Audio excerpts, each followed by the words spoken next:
I really enjoy the furniture design process, or at least my version of the process. I think an artist is someone that can visualize exactly what they want and bring it to life. And I am not that at all. I make so many changes on the fly and last minute decisions, which I think is okay and probably pretty normal, but I figured I'd try to keep track of them this time. Oh yeah. Okay, so here's a good first example. I have a really tough time visualizing what a slab is going to look like once it's cut down. So I build these little frames to help trick my eyes into understanding exactly the shape and size of that slab. So after moving the frame around like 573 times, I marked all of my edges and started to cut this thing down. Now, these are not the final dimensions. This is slightly oversized because I am doing an epoxy pour, surprise, surprise, and I will cut it down to final dimensions after that. Okay, so on to prepping the slab, and I've talked about this before, but it really is one of the most important parts of the whole project. All of this bark and dust and debris is drying out and decaying. So if I try to pour the epoxy with this material still on there, it really introduces the possibility of the epoxy not bonding to the wood, but rather to these other particles that are going to fall off eventually. So if I want a really strong table, I need to make sure that the epoxy penetrates the actual wood instead of all of this. So I remove it. And I was never one to watch the pimple popping videos, but people have told me that bark removal can be just as satisfying. I don't know. You be the judge. Okay, I think it's time to address the elephant in the room, and that is this not live edge. That is a man-made cut. So I'm going to cheat a little bit. I'm following the grain pattern here with my pencil so that I can go grab this old green tool. No clue what brand that is.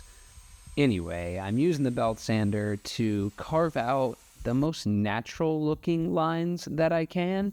And I gotta say, it's probably not perfect, but I'm pretty happy with how it turned out. I guess we'll check back again after the epoxy is poured. Speaking of that, every great epoxy pour starts with a great form. It's just like painting or any other project. The more you prep, usually the better the final product is, and that's why I take a lot of time putting these forms together.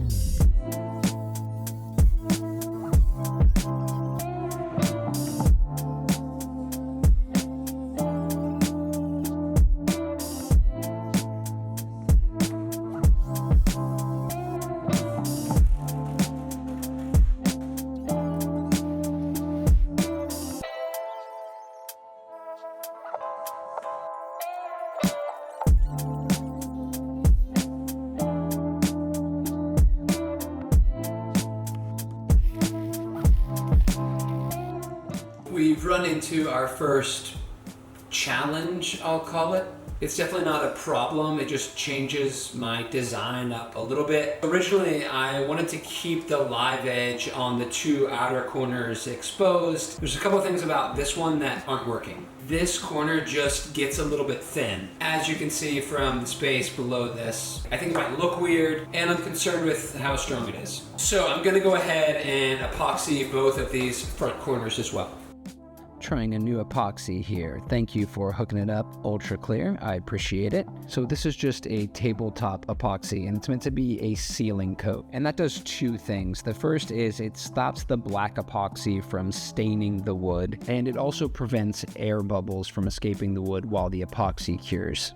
And I haven't said much about this slab yet, but holy cow, look at this thing come to life. This is an Olivewood slab. Yes, like the tree from the Mediterranean that actually produces olives. And this thing is sweet. I mean, the contrast is wild. The green patterns are, well, you see them, they're insane. I mean, this is like the most highly figured piece of wood I've ever worked with. And they're pretty rare too, which is probably why this one caught my eye almost immediately. I was picking up lumber for a completely different project at my favorite sawmill, Baker Hardwoods, and this thing was over in the corner, and when I saw it, I just knew immediately. I think it was the shape, but something about it just said desk. This would make a perfect desk. I tried to shake it off, I tried to walk away, but I found myself walking towards it, and every step of the way, I'm telling myself, you're just going to look. But come on, this is like just going to look at a puppy. I mean, no one just goes to look at a puppy. At least my wife and I didn't. We brought that puppy home with no plan. And here I am again. I brought this puppy home without much of a plan. Huh. Oh well, let's pour some epoxy.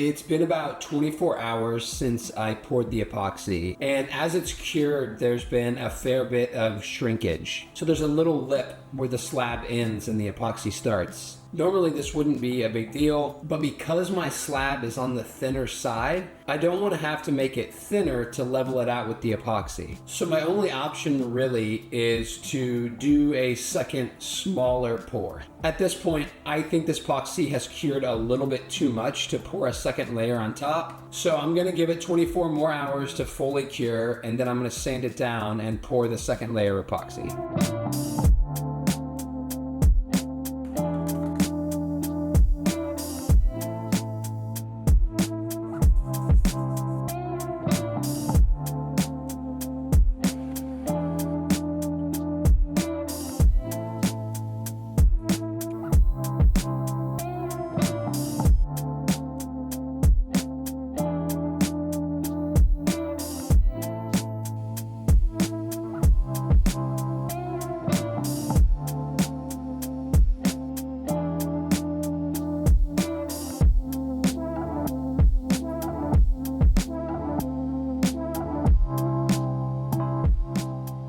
Okay, I'm really excited to show this design, and not only because I think it looks really awesome, but also because of the challenges that it presents. I wouldn't say it's minimalist, but it's definitely more modern. You've already seen the top, so you know that I'm working with an Olivewood slab and black epoxy. Instead of a traditional base, I've decided that I'm going to go ahead and tie in a drawer pedestal or small cabinet. The tricky part about this design is that the legs are cut much shorter and have to tie into the top of that cabinet. Okay, so a quick view from the left-hand side where you can see the drawer pedestal at the other end, and the right-hand side where the drawer pedestal is in front.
Taking a few seconds to walk through all of these cuts that I'm making. The legs are tapered. The front and back aprons are cut and ready, and now I'm working on these side aprons. I'm cutting these down to just over 21 inches because the width of the base with the legs is 25 inches. I'm gonna have about 5 inches of this board left over, which I'll use as the piece that acts as the leg on the other side and connects to the cabinet. So let's cut these down.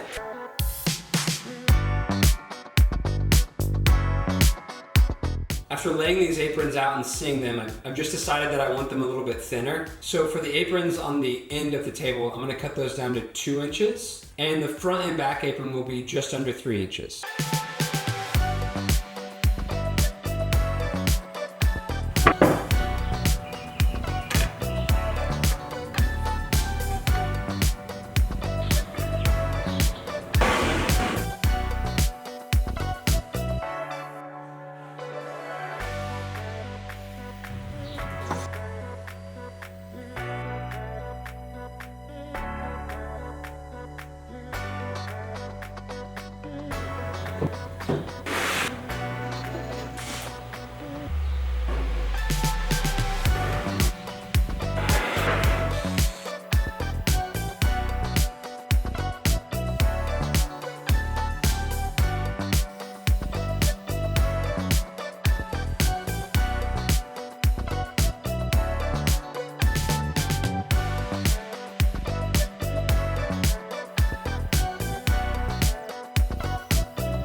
All right, so everything's coming along great here until I realize that I don't have clamps long enough for this. And while it's super important to have the right tools to get the job done, sometimes you just got to make it work. So I use tie downs. And hey, it got me to the next step in the process, which is what I'm doing here. So if you haven't seen my previous videos, I like to use a rabbet bit to do the shaping. It gives a really nice curve on those angles, and it only removes about 1/4 of an inch. So it's a lot like using a template and a pattern bit, except I use the bearing on the rabbet bit to basically be the template, and I just lower that bit on each pass until there's just a little bit of material in the center, and I clear that with the pattern bit. Then I can move on to the profile. So this isn't a change, it's more of a last minute decision.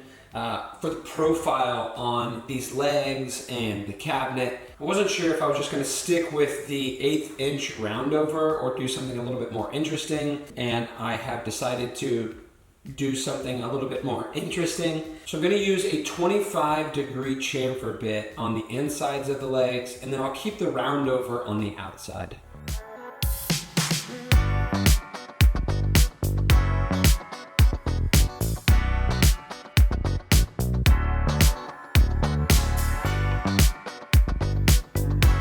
I've got my 2 outside aprons. I've decided to add 2 more stretchers that the desktop will sit on. The way that I'm going to attach the base to the desktop is similar to things that I've done in the past, which is the furniture bolts and inserts. However, instead of using a metal plate, I'm going to use the aprons to put the screw directly up into the tabletop. So I have to drill an oversized hole into the apron so that there's room for the wood to expand. Then I'll add a small recess so that the bolt won't be visible. So hopefully that makes sense. Here's a nice shot of what that bolt is going to look like coming up through the apron and those stretchers. And hopefully this is not too confusing. I mean, I know sometimes it can be kind of hard to follow as I jump and bounce around throughout the project. But if something is confusing or you have a question, please leave it in the comments. I'd love to answer it.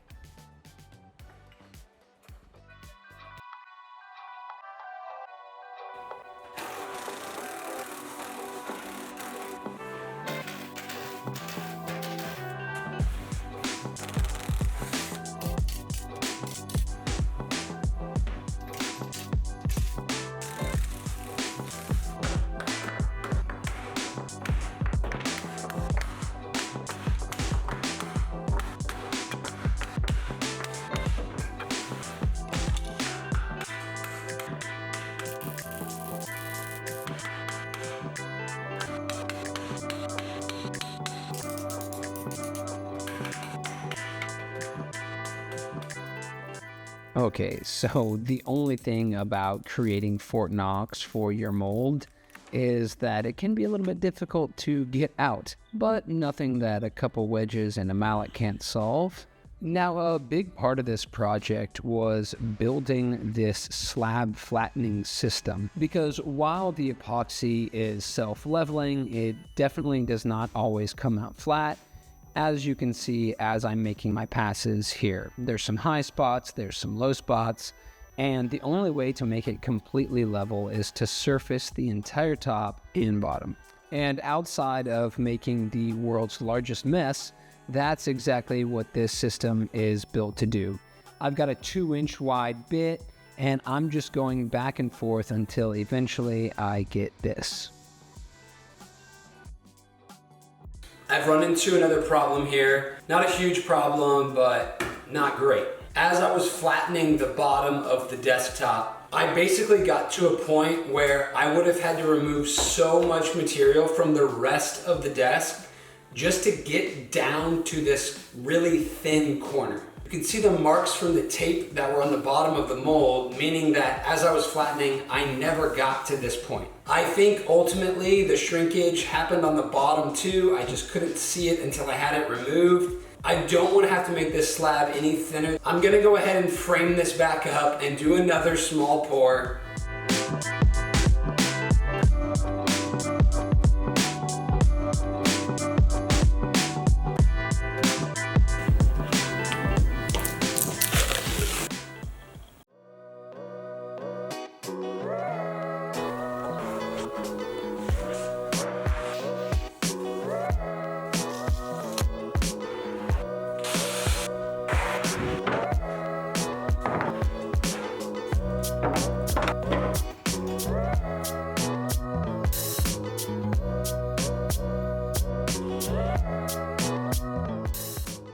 Okay, so I guess I've neglected to talk about this, but I'm using hard maple for this base. And there's a few reasons why. First off, it's just a good hardwood. It's dense and it's durable.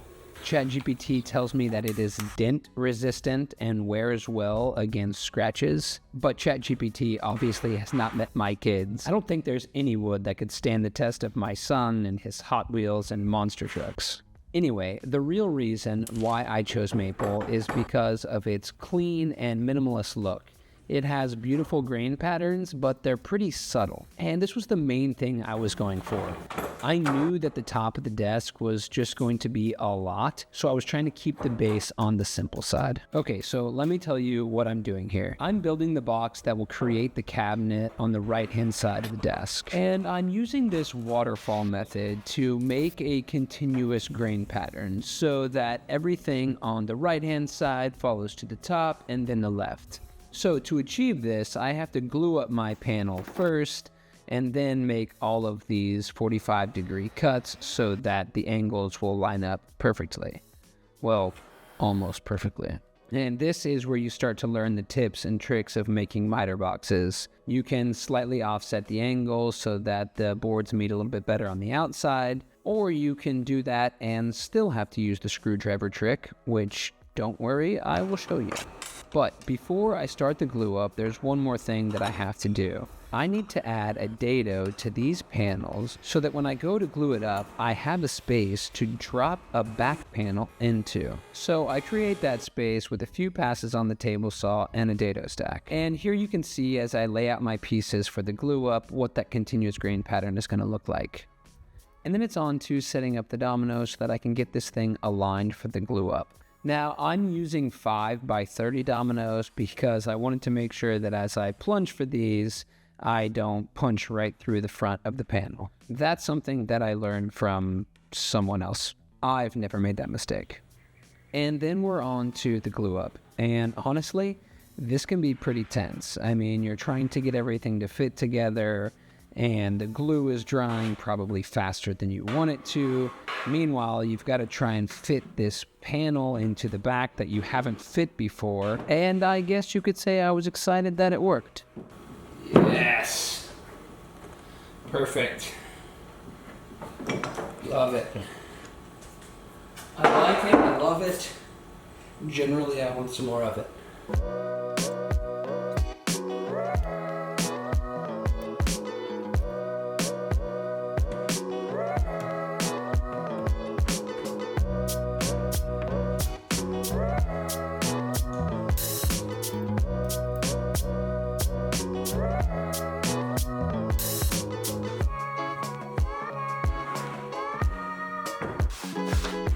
Okay, before we get too excited, I told you that I would show you the screwdriver trick for these miter joints, which is basically just getting some glue inside some of these small cracks in the joint and then rolling the screwdriver to create a really good connection.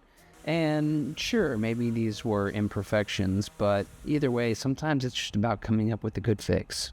Okay, so before moving on to building the base for this cabinet, I'm going to go ahead and throw the 25-degree chamfer on these edges to match the base.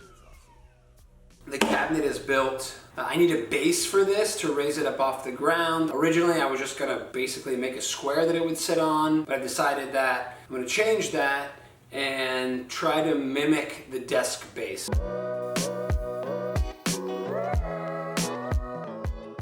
Okay, so here's the thing. Wood is not perfect. It bends, it shifts, it cracks, and woodworkers are certainly not perfect. I mean, I don't think there's ever a project that goes 100% according to plan. That said, floors are never perfect. I mean, there's a high spot here, a low spot there, and so I decided that I was going to add some recessed leveling feet. And in fact, I actually went back and put them on the desk base as well. And while I hope not to have to use them right away, I'm pretty certain that some point in the life of this desk, they will be used. I'm not sure if you saw my last video, but I put 2 lines of epoxy on the top of a desk because my dad thought it would be a great idea. And, well, that desk is still for sale. My website's in the description. You can buy it there. Anyway, this time I decided to get some professional help. Yep. Hey, Dad. What are you doing? Watching TV? No, I was watching this keeper now. Ah. All right, I'm working on this, the Olivewood desk. Mm-hmm. I'm thinking about making the sides of the drawers that mahogany. What are you going to use on the front? I'll just stick with the maple that the rest of the base is. Oh, okay. Well, why don't you use some of the olive wood cutoffs for the sides and the back? No, I have like... You don't have enough? No, not even close. Well, why not just make the sides and the back maple then? Because I just wanted to do something a little bit different for it, and I thought you might think that was cool. Yeah, so that's fine.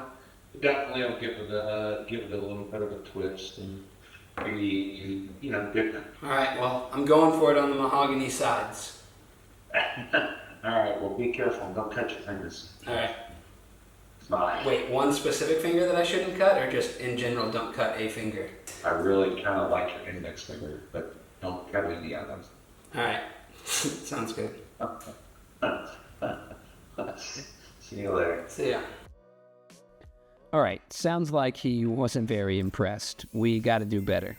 I guess it's safe to say that I'm in some sort of a phase right now where I like to do interesting things in the sides of these drawers. Maybe it's just a safe place to test some things. I don't know. Anyway, let's take this two-tone approach where we have this mahogany sapelli bottom with a stripe of maple at the top. We'll recess some screw holes, plug those with the maple, and stick with maple for the drawer bottoms as well, and we can resaw some of that.